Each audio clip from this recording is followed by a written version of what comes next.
ಕಪ್ಪದ ಗುಡ್ಡ ಅಂದು ಮತ್ತು ಇಂದು ಬಗ್ಗೆ ಒಂದೆರಡು ಅನಿಸಿಕೆಗಳನ್ನು.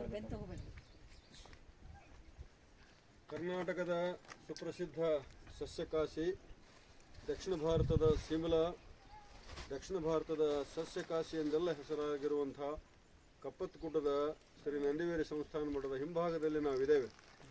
ಇವತ್ತು ಕಪ್ಪತ್ತಗುಡ್ಡದ ವೀಕ್ಷಣೆ ಮತ್ತು ಕಪ್ಪತ್ತಗುಡ್ಡದ ಚಾರಣಕ್ಕಾಗಿ ಮತ್ತು ಕನ್ನಡ ಸಾಹಿತ್ಯದ ಸಾಹಿತ್ಯಾವಲೋಕನಕ್ಕಾಗಿ ಬೆಳಗಾವಿ ಜಿಲ್ಲೆ ಕನ್ನಡ ಸಾಹಿತ್ಯ ಪರಿಷತ್ತಿನ ಜಿಲ್ಲಾಧ್ಯಕ್ಷರು ಮತ್ತು ಎಲ್ಲ ಪದಾಧಿಕಾರಿಗಳು ಜೊತೆಗೆ ಕರ್ನಾಟಕದ ಸಾಹಿತ್ಯ ಚಿಂತಕರಾದ ಡಾಕ್ಟರ್ ಶ್ಯಾಮಸುಂದರ ಬಿದರಕುಂದಿ ಸರ್ ಅವರು, ನಮ್ಮ ಬಾಲಚಂದ್ರ ಜಾಬಶೆಟ್ಟಿ ಅವರು ಬೀಜದುಂಡೆಯ ಮೂಲಕವಾಗಿ ಕಪ್ಪತ್ತಗುಡ್ಡದ ಸಸ್ಯ ಸಂಪತ್ತನ್ನು ವೃದ್ಧಿಗೊಳಿಸಲಿಕ್ಕೆ ನಮ್ಮ ಸೊಂಡೂರಿನ ಸಿದ್ಧಲಿಂಗಯ್ಯನವರು, ಹಿರೇಮಠ ಅವರು, ಆನಂತರ ಬೆಳಗಾವಿ ಬೇರೆ ಬೇರೆ ಬೇರೆ ಬೇರೆ ಭಾಗಗಳಿಂದ ಪರಿಸರಾಸಕ್ತರು ಇಲ್ಲಿ ನಮ್ಮ ಜೊತೆಗಿದ್ದಾರೆ.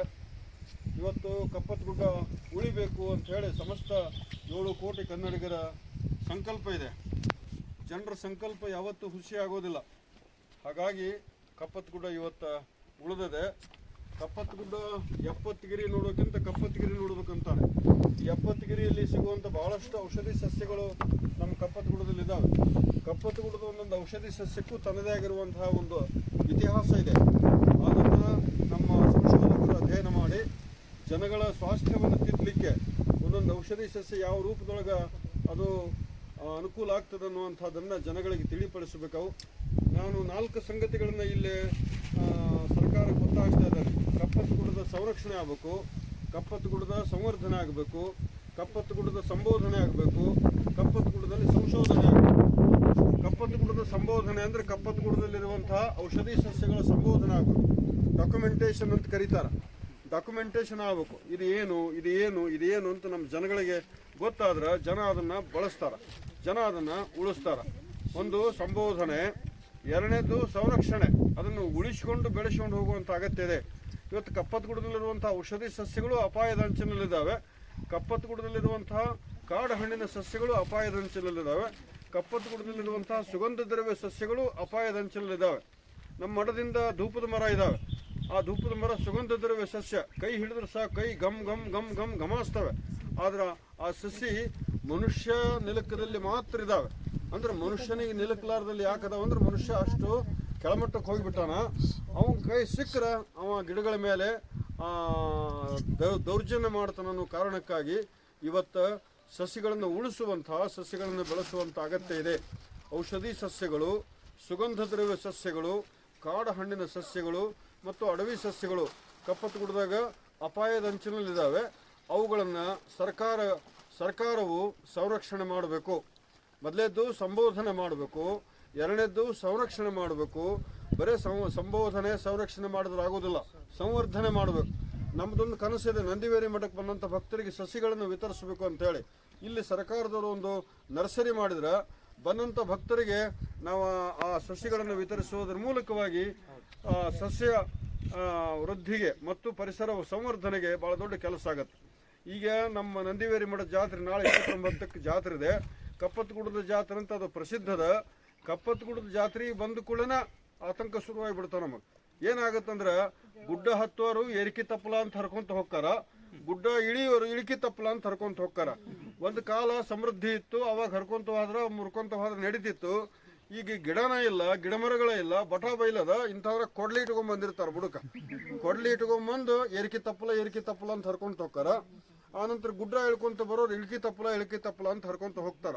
ಇದು ಮೂಢನಂಬಿಕೆ, ಇದು ನಿಲ್ಬೇಕು. ಹಂಗಾರೆ ಏನಾಗಬೇಕು, ನಂದಿವೇರಿ ಮಠದಲ್ಲಿ ಒಂದು ಸರ್ಕಾರದವ್ರು ನರ್ಸರಿ ಮಾಡಬೇಕು. ಆ ಬೇವು, ಹುಣಸಿ, ಆಲ, ಹತ್ತಿ, ಅರಳಿ, ಬಿಲ್ವ ಇಂಥ ಸಸಿಗಳನ್ನು ಬಂದಂಥ ಭಕ್ತರಿಗೆ ಕೊಡುವುದಾದ್ರೆ ಅದು ಸಂವರ್ಧನೆ ಆಗುತ್ತೆ. ಒಂದು ಸಂಬೋಧನೆ, ಎರಡನೇದ್ದು ಸಂರಕ್ಷಣೆ, ಮೂರನೇದ್ದು ಸಂವರ್ಧನೆ, ನಾಲ್ಕನೇದ್ದು ಸಂಶೋಧನೆ. ಯಾವ ಔಷಧಿ ಸಸ್ಯ ಎದಕ್ಕೆ ಬರ್ತದ, ಇಲ್ಲೇ ನಮ್ಮ ಮಠದಿಂದ ಈ ನೆಲಬೇವಿದೆ, ಇಟ್ಸ್ ಬಾಟ್ನಿಕಲ್ ನೇಮ್ ಈಸ್ ಎಂಡ್ರೋಗ್ರಾಫಿಕ್ಸ್ ಪೆರಿಕ್ಯುಲೇಟಾ. ಹಾಗೆ ಮುಂದ್ಕತ ಬಂದ್ರೆ ಮಧುನಾಶನ್ ಇದೆ, ಇಟ್ಸ್ ಬಾಟ್ನಿಕಲ್ ನೇಮ್ ಈಸ್ ಜಿಮ್ನೆಮೆ ಸಿಲ್ವೆಸ್ಟರೈ. ಹಂಗೆ ಮುಂದ್ಕತ ಹೋದ್ರೆ ಅನೇಕ ಲಕ್ಷ ಹೆಸರುಲ್ಲದ ಗಿಡಮರಗಳು ಇಲ್ಲಿದ್ದಾವೆ. ಅವುಗಳನ್ನು ಸರ್ಕಾರದವರು ಇನ್ನೂ ಹೆಚ್ಚಿನ ಪ್ರಮಾಣದಲ್ಲಿ ಮುತುವರ್ಜಿ ವಹಿಸಿ ಅರಣ್ಯ ಇಲಾಖೆ ಇದನ್ನು ಕಾಯಬೇಕು. ಒಂದು ಅನುಕ್ತವಾದಂಥ ಸಂಗತಿ ಏನಂದ್ರೆ ಇಲ್ಲಿ ಗಂಧದ ಮರಗಳು ಜಾಸ್ತಿ ಇದಾವೆ. ಪಕ್ಷಿಗಳ ಮಲ ವಿಸರ್ಜನೆಯಿಂದ ನಮ್ಮ ಕಪ್ಪತ್ತಗುಡ್ಡದಲ್ಲಿ ಗಂಧದ ಮರಗಳು ಜಾಸ್ತಿ ಇದಾವೆ. ಇದನ್ನ ಪಬ್ಲಿಕ್ನಾಗ ಹೇಳುವಂಥ ಸಂಗತಿ ಅಲ್ಲ, ಆದ್ರೆ ಹೇಳದೇ ಇದ್ರು ಗೊತ್ತಾಗೋದಿಲ್ಲ ಅನ್ನೋ ಕಾರಣಕ್ಕಾಗಿ ಹೇಳಾಕತ್ತೇನೆ. ಗಂಧದ ಮರಗಳು ಜಾಸ್ತಿ ಇದ್ದಿದ್ದರಿಂದ ಅರಣ್ಯ ಇಲಾಖೆಯವರು ಆ ಗಂಧದ ಮರಗಳನ್ನ ಕಾಳಜಿಪೂರ್ವಕವಾಗಿ ಮತ್ತು ಕಳಕಳಿಯಿಂದ ಕಾವಲು ಜಾಸ್ತಿ ಮಾಡಬೇಕು.